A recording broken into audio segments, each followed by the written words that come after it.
সিস্টেমটাকে বাতিল করে ইলেকশন মেকানিজমটাকে ধ্বংস করা হয়েছে।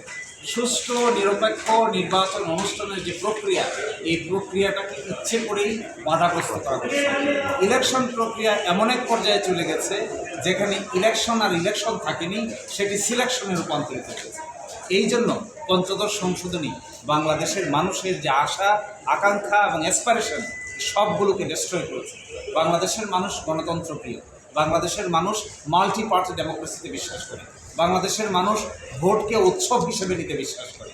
সেই উৎসবকে ডিস্ট্রয় করে আমরা এটিকে একটি কর্তৃত্বপরায়ণ সরকার ব্যবস্থা কায়েম করেছি। আমরা ইলেকশন করেছি কিন্তু কোনো কম্পিটিশন নেই। আমরা ইলেকশন করেছি কিন্তু ইলেকশন কমিশন ফাংশন করে না। আমরা ইলেকশন করেছি কিন্তু সেখানে বিচার বিভাগের কাছে এসে কোনো প্রতিকার পাওয়া যায়নি।